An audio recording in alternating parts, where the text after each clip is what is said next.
Assalamualaikum warahmatullahi wabarakatuh. Perkenalkan, nama saya Muhammad Reza dengan NIM 2022 0501 03 019. Pada kali ini saya akan memenuhi tugas UAS saya pada mata kuliah Ekonomi Moneter dan Kebank Sentralan, yaitu analisis penyebab fluktuasi nilai tukar rupiah terhadap dolar.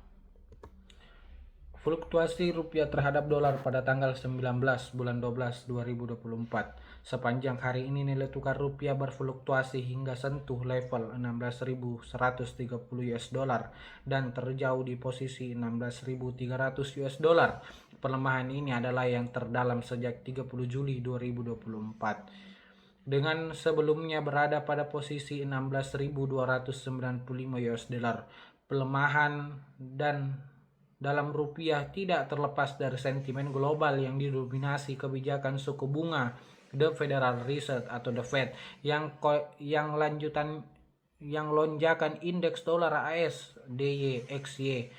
Pada perdagangan sebelumnya, DYXY melesat 1% ke posisi 108,03, tertinggi sejak November 2022, akibat ekspektasi pasar terhadap kebijakan suku bunga AS yang lebih komprehensif.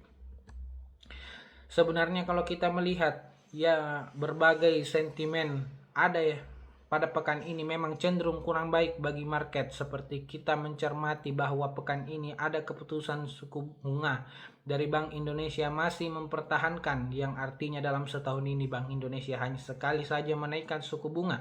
Kemudian The Fed juga menurunkan suku bunga. Memang ini bagus bagi market, tetapi karena pidato Jerome Powell yang menyebutkan bahwa di tahun depan hanya akan memangkas 2 kali, yang mana ini hanya 1/2 kali daripada harapan pelaku pasar. Yang biasanya The Federal Reserve atau The Fed menurunkan suku bunga 4 kali dalam 1 tahun, yaitu 100 basis point, sehingga inilah yang membuat pasar merespon negatif. Jadi ini menjadi efek negatif bagi market, karena kalau suku bunga di level yang tinggi, maka biasanya ongkos pinjam juga akan relatif membebani pada perusahaan, sehingga untuk melakukan ekspansi ke depan ini bisa terhambat. Nah, inilah yang membuat pasar merespon negatif terhadap pidato Jerome Powell pada 19 Desember 2024. Kenaikan PPN pertambahan nilai pajak pertambahan nilai pada 1 Januari 2025 dapat memberikan dampak negatif terhadap nilai tukar rupiah melalui beberapa mekanisme. Yang pertama adalah penurunan daya beli masyarakat.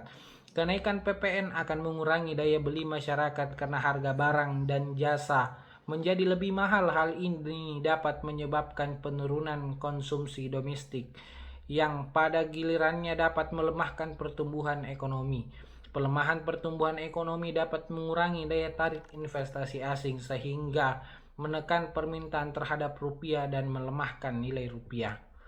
Berikutnya adalah ketidakpastian ekonomi. Kenaikan PPN dapat menciptakan ketidakpastian di kalangan pelaku ekonomi mengenai prospek perekonomian ke depan. Ketidakpastian ini dapat membuat investor menjadi lebih berhati-hati dan enggan mengambil resiko, sehingga mengurangi aliran modal ke Indonesia dan melemahkan nilai tukar rupiah.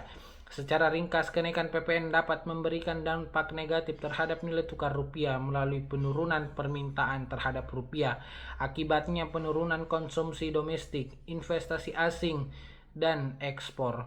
Meningkatnya penawaran. Berikutnya adalah peningkatan penawaran rupiah akibat aliran modal keluar, inflasi tinggi, dan ketidakpastian ekonomi.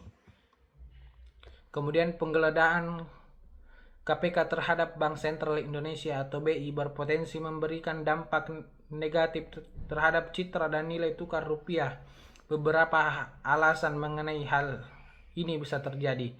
Ketidakpastian mengenai penggeledahan lembaga keuangan sebesar Bank Indonesia bisa menimbulkan persepsi ketidakstabilan di pasar keuangan.